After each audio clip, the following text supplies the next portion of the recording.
Ce matin, je vous salue dans le nom précieux de notre Seigneur et Sauveur Jésus-Christ. Et ce mois, nous sommes au dernier dimanche du mois d'octobre. Et nous avons plusieurs raisons de dire merci à Dieu. Et de manière spéciale, le Seigneur nous a fait une promesse. Dans ce mois, il a dit que c'est le mois de la bénédiction. Et lorsque nous étions en train de regarder la bénédiction, il nous a aussi parlé des obstacles de la bénédiction. Les obstacles qui étaient la désobéissance, qui était obstacle à la bénédiction. Et le jour-là, le Seigneur a commencé à attirer notre attention sur notre relation familiale. Sur notre relation familiale. Que nous devons honorer l'alliance du mariage.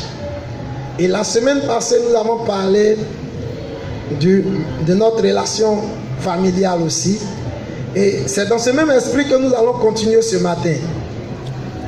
Et vous voyez, pas que nous n'avons pas entendu parler du mariage. Il y a plusieurs enseignements sur le mariage. À la maison, nous pouvons entendre beaucoup de formations sur le mariage. Mais le Seigneur attire notre attention. Que ça ne soit pas juste des enseignements, mais que ça soit notre vie. Que ça soit notre vie, nous qui sommes mariés. Et nous qui ne sommes pas mariés, c'est une occasion pour nous de nous préparer. Parce que la Bible dit, lorsque les fondements sont renversés, que fera le juste? Et pour avoir un bon fondement, il est intéressant et il est bon d'écouter ce qui va te permettre d'avoir une bonne famille. Et lorsque quelqu'un veut bâtir une maison, qu'est-ce qui va déterminer la maison qu'il va bâtir? Quelqu'un qui veut bâtir R+3 et quelqu'un qui veut bâtir juste une maison basse, qu'est-ce qui va déterminer? C'est la fondation. Or, la fondation, on ne voit pas très souvent la fondation. Parce que lorsque les maçons, ils finissent, ils vont mettre le sable pour cacher la fondation. Mais c'est la fondation qui va déterminer si nous voulons bâtir peut-être vraiment un immeuble ou une maison basse. Et pour vous qui êtes jeunes frères et jeunes sœurs, je vais vous encourager ce matin à conformer votre vie à la parole de Dieu. Et rien n'est plus intéressant que de conformer sa vie à la parole de Dieu.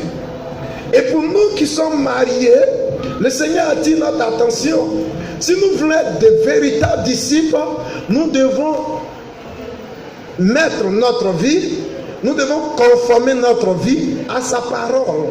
Si tu veux être vraiment un disciple de Christ, tu n'as plus ta philosophie de la vie, tu n'as plus ta manière de voir les choses. Parce que l'objectif final, nous voulons hériter le royaume des cieux. Et tu te conformes à la parole de Dieu. Et la semaine passée, nous avons défini le mariage. Nous avons dit qu'est-ce que le mariage? Et nous avons donné la place aux personnes intervenues ici. Et nous avons défini le mariage. Et plusieurs personnes ont intervenu. Et nous avons dit, pourquoi est-ce que nous nous marions? Nous avons donné quelques raisons bibliques du mariage. Et nous avons passé un bon temps sur ces choses. Mais ce matin, dans ce même esprit, nous voulons parler des responsabilités de l'homme et de la femme dans le mariage. N'oublions pas que la semaine passée, nous avons dit que le mariage, c'est la première institution établie par Dieu avant même la chute de l'homme. Et nous avons aussi dit que le mariage, ce n'est pas une idée de l'homme. Ce n'est pas l'homme qui a dit à Dieu que je veux me marier. C'est Dieu qui a dit, il n'est pas bon que l'homme soit seul. Je lui ferai une aide semblable à lui. Et Dieu qui a dit, il n'est pas bon que l'homme soit seul, je lui ferai une aide semblable à lui. Ce même Dieu-là a donné des responsabilités, des tâches, des rôles à l'homme et à la femme. Et en quelques minutes ce matin, nous voulons voir quels sont les rôles de l'homme dans le mariage et les rôles de la femme dans le mariage. Je prie ce matin que le Saint-Esprit nous aide à voir au-delà de la lettre et à appliquer cela. Amen. Et lorsque nous regardons le passage que nous avons lu ce matin dans le livre de Genèse chapitre 2, oui, la Bible dit, à partir du verset 21, nous avons vu comment est-ce que Dieu a créé la femme à travers l'homme. Regardez le verset 21, il dit, alors l'Éternel fit tomber un profond sommeil sur l'homme qui s'endormit. Il prit une de ses cordes et renferma la chair à sa place. L'Éternel Dieu forma une femme de la corde qu'il avait prise de l'homme et il l'amena de l'homme et il l'amena vers l'homme. Et l'homme dit, voici cette fois celle qui est os de mes os et chair de ma chair. On l'appellera femme parce qu'elle a été prise de l'homme. C'est pourquoi l'homme quittera son père et sa mère et s'attachera à sa femme et ils deviendront une seule chair. L'homme et sa femme étaient tous de nus et ils n'avaient point honte. Et je veux que vous souligniez le mot nu. La Bible dit que l'homme et sa femme étaient tous de nus.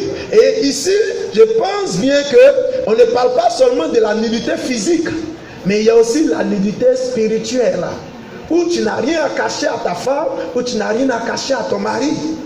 Mais nous allons revenir sur ça. Je vais vite attirer votre attention. Si le Seigneur nous permet, nous allons développer cette partie.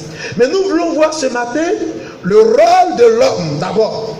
La première des choses que nous voyons dans notre relation familiale, l'homme est le chef de la famille. L'homme est le chef de la famille. Et je veux que nous comprenions la conception de chef. Vous voyez, très souvent, quand on dit tu es chef, on pense plus à peut-être écraser l'autre. Non. Quand on dit tu es chef, ce n'est pas que tu es supérieur à l'autre. Non. Mais c'est une responsabilité. Et quand on parle de chef, la première des choses, le chef a l'autorité dans l'éducation de ses enfants. C'est la première des choses que je veux que nous comprenions. En tant que chef de famille, l'autorité dans l'éducation des enfants. La deuxième chose, étant chef de famille, il est le leader. Ouais, le chef, il est le leader qui donne la direction et qui guide sa famille. Et la troisième chose, en tant que chef de famille, il est aussi responsable. Il a la responsabilité dans la prise de décision. Amen. Donc quand on parle de chef de famille, il y a trois choses que je veux que nous comprenions. L'homme d'abord, l'autorité, le leader et la responsabilité. Et lorsque vous regardez l'homme que Dieu a créé, regardez dans le livre de Genèse, lorsque Dieu a créé Adam et Ève, et Dieu les a donné des instructions pour dire voici ce que j'attends de vous, voici ce que je veux que vous fassiez, voici ce que je veux que vous ne fassiez pas. Et lorsque Dieu, qui les a créés, il les a donné la capacité de réfléchir, n'est-ce pas? Et lorsque Dieu, la Bible dit que Dieu, lorsque Dieu vient, Dieu parlait avec eux, il échangeait avec eux. Mais lorsqu'ils ont péché, lorsque Dieu est revenu, la Bible dit qu'ils disent qu'ils ont entendu la voix de Dieu et ils sont allés se cacher. Mais regardez ce qui m'a surpris dans ce passage. Lorsque Dieu est venu, Dieu ne s'est pas adressé à Ève. Dieu s'est adressé à qui? Il s'est adressé à Adam. Adam, où es-tu? Adam, où es-tu?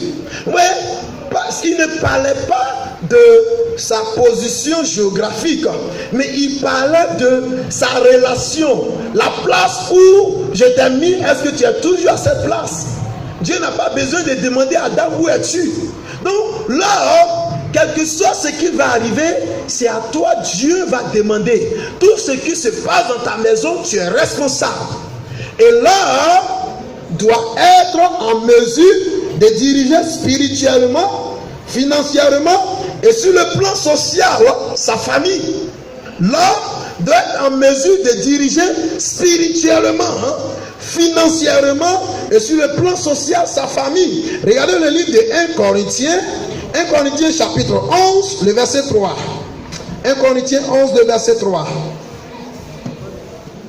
1 Corinthiens 11, 3.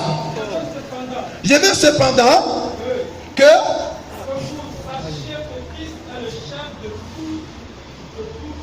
l'homme est le chef de la femme.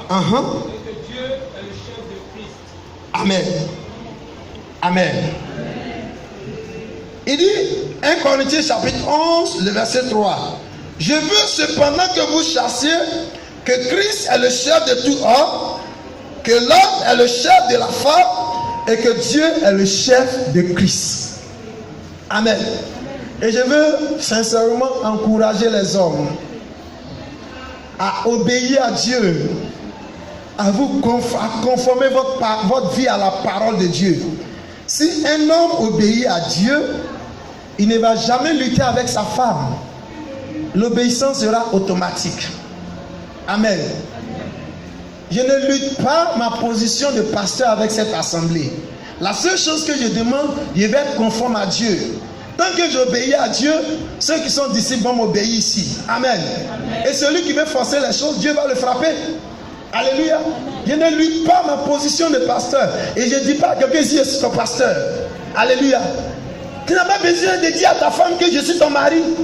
Qui est chef ici? Tu n'as pas besoin de crier. Il faut qu'elle sache que toi, tu es mari. Amen. C'est pas toi qui as dit, non, ici, là, ici le mari. Quand je parle, tout le monde doit se taire. Non, c'est un faux mari. Alléluia. Tu veux l'intimider. Alléluia. Faut pas l'intimider. Alléluia. Il faut montrer la tendresse. Vous voyez? Donc l'homme doit faire quoi? L'homme doit être en mesure de diriger spirituellement. Je veux que vous retenez le mot spirituellement. L'homme doit être un homme qui prie. Tu dois prier pour ta femme. Tu dois prier pour tes enfants. Au lieu de te plaindre toujours de ta femme, combien de fois tu as prié pour ta femme? Et je vais encourager vous les hommes qui êtes ici, priez pour votre femme. Au moins 1 heure par jour, il faut prier pour elle. Amen. Au moins 1 heure. 1 heure, tu es en train de prier pour elle. Et tu vas voir si Dieu va pas transformer sa vie. Au lieu de te plaindre toujours de ta femme, au lieu de dire non, elle ne sait pas faire, au lieu de dire non, c'est comme ça, est-ce que tu as prié pour elle? L'homme doit être en mesure de diriger spirituellement, financièrement et sur le plan social sa femme. Regardez le livre d'Éphésiens, Éphésiens chapitre 5, le verset 23. Éphésiens 5, 23. Vous dites que l'homme est le chef de la famille. Car le mari est le chef de la femme. Car le mari est le chef de la femme. Comme Christ est le chef de l'Église. Comme Christ est le chef de l'Église. Qui est son corps et dont il est le sauveur. Qui est son corps et dont il est le sauveur. Oui, le mari est le chef de la femme, comme Christ est le chef de l'Église. Et regardez la relation de Christ avec l'Église. Christ a fait quoi? Christ s'est donné de manière sacrificielle à l'Église. Donc, le mari doit faire quoi? Il doit se donner à sa femme. Donc, la deuxième chose, l'homme doit aimer sa femme. C'est l'une des responsabilités de l'homme. L'homme doit faire quoi?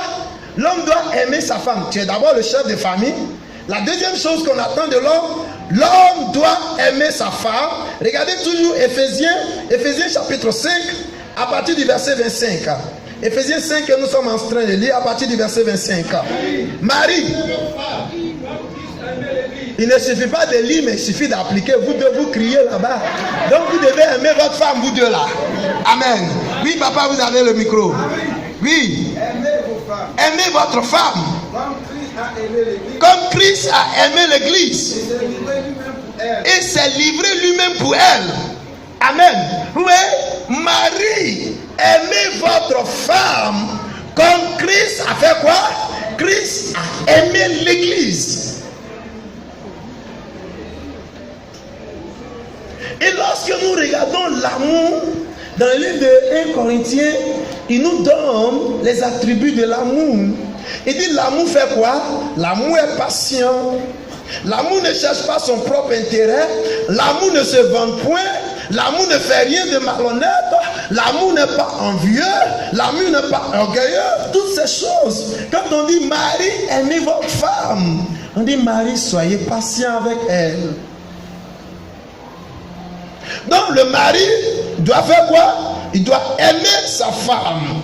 Autre chose, Si le mari doit aimer sa femme, il doit donner le meilleur de lui-même à sa femme de manière sacrificielle. Regardez le verset 27. Afin de faire paraître devant lui. Afin de faire paraître devant lui cette église glorieuse, sans tache, ni ride, ni rien de semblable. Continuez. C'est ainsi que les maris doivent aimer leurs femmes comme leur propre corps. Celui qui aime sa femme s'aime lui-même. Et celui qui n'aime pas sa femme, il ne s'aime pas lui-même. Donc celui qui aime sa femme s'aime lui-même. Donc nous avons la responsabilité d'aimer notre épouse. Nous devons aimer notre femme. La troisième chose que nous attendons de l'homme doit rendre sa femme heureuse. L'homme doit rendre sa femme heureuse. Regardez Ecclésiaste chapitre 9, le verset 9. Ecclésiaste 9, 9. Ecclésiaste 9, 9. Les hommes ne veulent plus lire, ne vous fâchez pas. Lisez, Papa Jacob a délégué, il faut lire. Secrétaire, il faut lire. N'ayez pas peur, je ne vais pas vous attaquer. Juge de la vie avec la femme que tu aimes.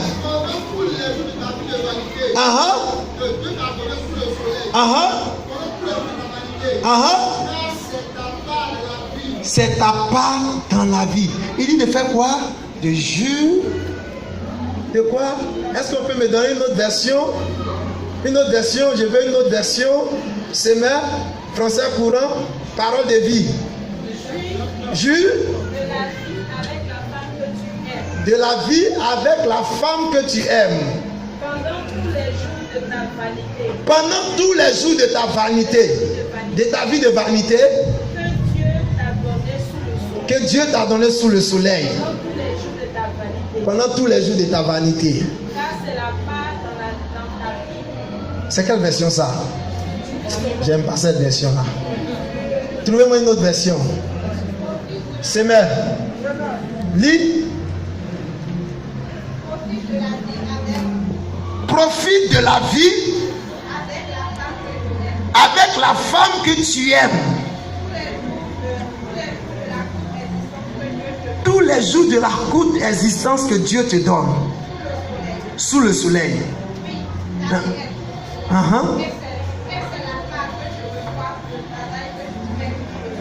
C'est la part du travail que tu reçois sous le soleil. Du travail que tu fais sous le soleil. Amen. Semeur, lisez Semeur. Juge de la vie avec la femme que tu aimes. Pendant tous les jours de cette vie, quoi? Dérisoire. Dérisoire.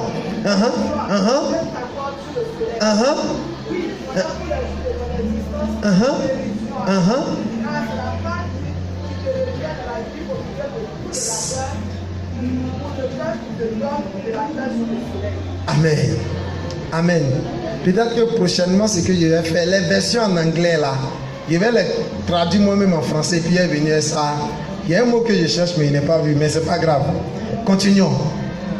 La troisième chose, on a dit l'homme doit faire quoi? L'homme doit rendre sa femme heureuse.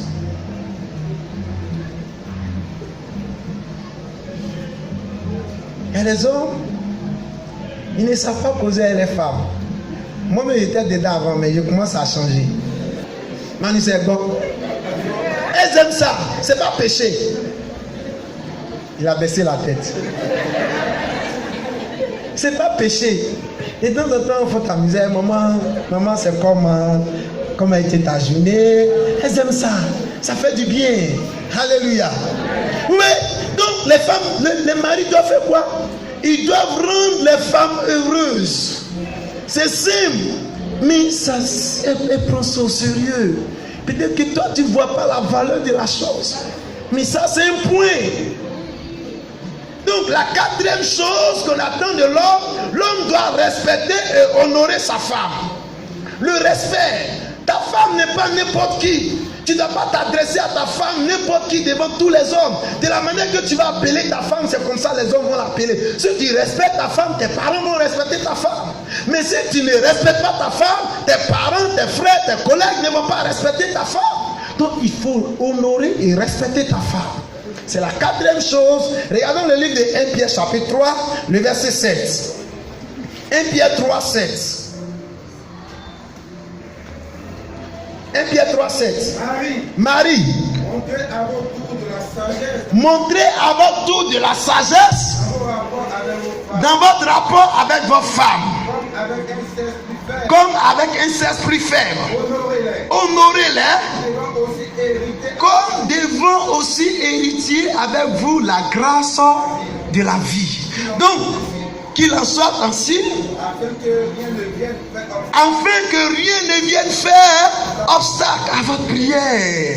Vous voyez? Donc l'homme doit respecter et honorer sa femme. La cinquième chose que nous attendons de l'homme doit protéger et prendre soin de sa femme. Amen. L'homme doit protéger et prendre soin de sa femme. La sixième chose qu'on attend de l'homme doit pouvoir aux besoins de sa famille. Regardez 1 Timothée chapitre 5, le verset 8. 1 Timothée 5, le verset 8. L'homme doit pouvoir aux besoins de sa famille. Si quelqu'un n'a pas soin des siens, si quelqu'un n'a pas soin des soins, et principalement de ceux de sa famille, et principalement de ceux de sa famille, il a renié la foi. Il est pire qu'un infidèle. Vous voyez? Donc l'homme doit faire quoi? L'homme doit prendre soin. Il doit pouvoir aux besoins de sa famille. Amen. Et la septième chose, l'homme doit satisfaire sa femme sexuellement. Amen. Il y a deux choses qui créent problème dans la plupart des couples: l'argent et les relations sexuelles. Et lorsqu'ils viennent devant le pasteur, ils ne vont jamais dire ça. Mais c'est le pasteur avec sagesse qui doit décoder. Est-ce que cette partie-là ne crée pas problème? Parce que les hommes voient ça comme un sujet tabou.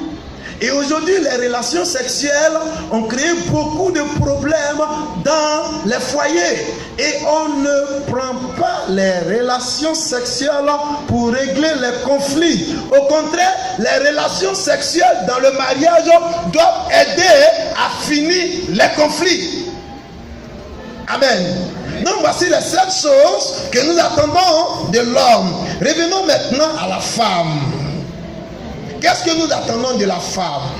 La première des choses que nous attendons de la femme doit aimer son mari. Regardez le livre de Tite. Tite chapitre 2, le verset 4. La femme doit aimer son mari. Regardez Tite chapitre 2, le verset 4. Dans le but d'apprendre aux jeunes femmes à aimer leur mari et leurs enfants. Donc, la femme doit faire quoi? La femme doit aimer son mari. C'est la première des choses que nous attendons de la femme. La deuxième chose que nous attendons de la femme doit se soumettre à son mari. Regardez le livre d'Éphésiens que nous sommes en train de lire. Éphésiens chapitre 5, à partir du verset 22. Éphésiens 5, à partir du verset 22. Femmes, soyez soumises à votre mari, comme au Seigneur. Car le mari est le chef de la femme. Comme Christ est le chef de l'Église, qui est son corps, dont il est le sauveur. Merci papa. Regardez 1 Pierre chapitre 3, à partir du verset 1 au verset 3. 1 Pierre chapitre 3, à partir du verset 1 au verset 3. Femme. Papa, pardonnez, laissez une femme aller. Merci papa, que Dieu vous bénisse.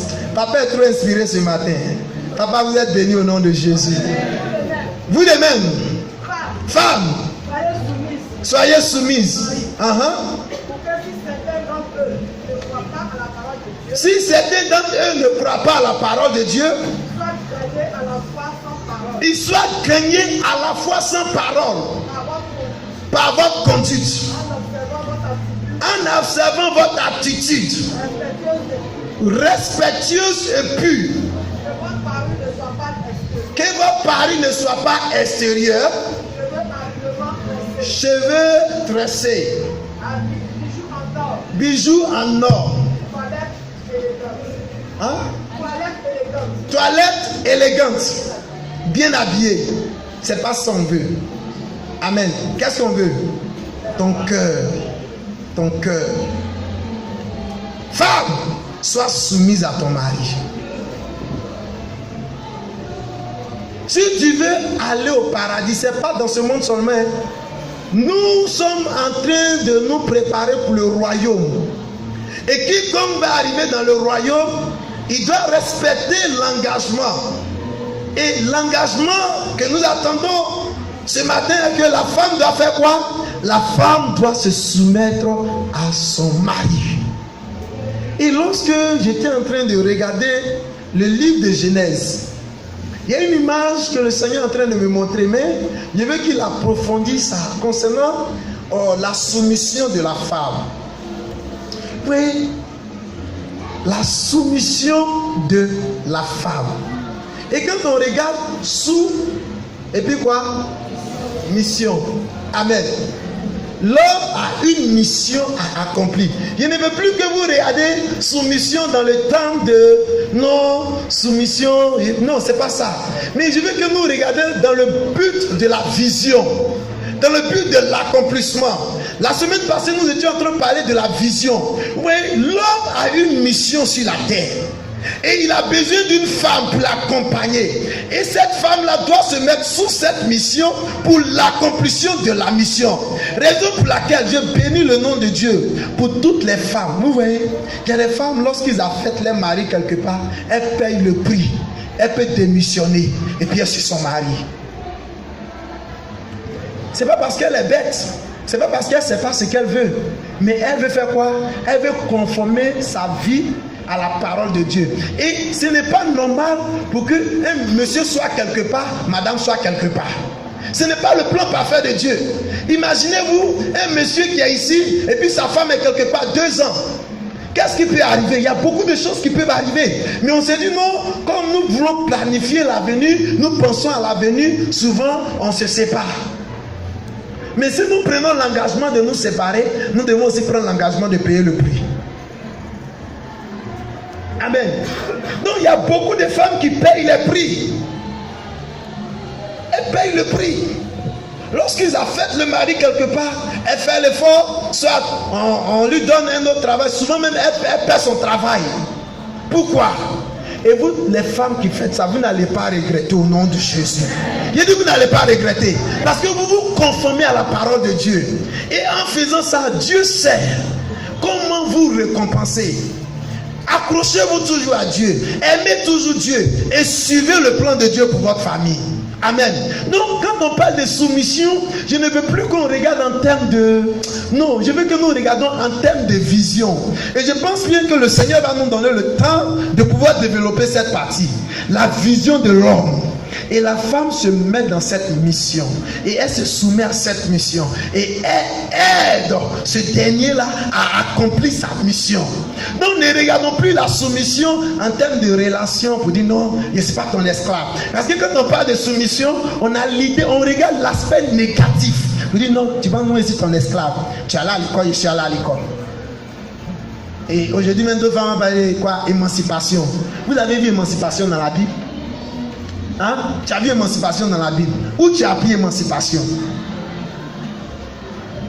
Il n'y a pas émancipation dans la Bible. Si le monde fait ça, vous n'êtes pas du monde. Nous sommes en train de vous préparer pour le royaume. Donc vous devez conformer votre vie à la parole de Dieu. Mais il y a des femmes, quel que soit leur argent, quel que soit leur salaire, quand elle prend le salaire comme ça, elle vient donner à monsieur. Monsieur, tiens.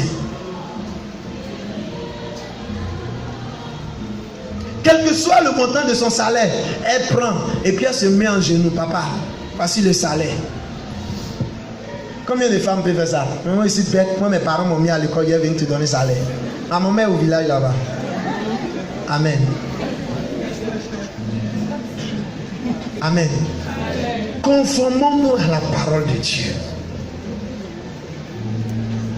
Donc la femme doit faire quoi? elle doit se soumettre à son mari.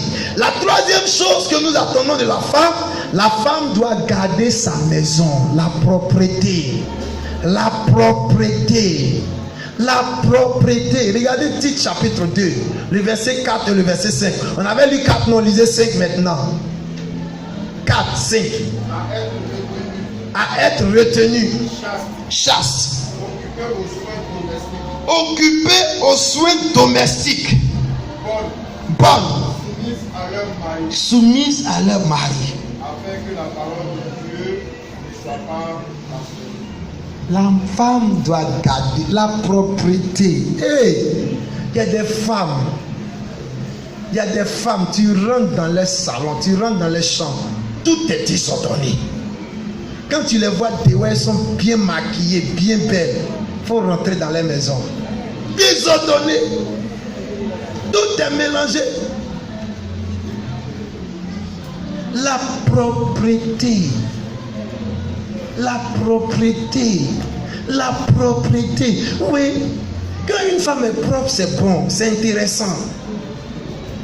Mais quand une femme est désordonnée, le monsieur ne veut même pas rentrer à la maison. Il préfère durer dehors avec ses amis. Parce qu'il ne veut pas rentrer dans un environnement où tout est désordonné. Donc la femme doit faire quoi? Elle doit garder sa maison, la propriété. Ranger ce qu'il faut ranger là où il faut.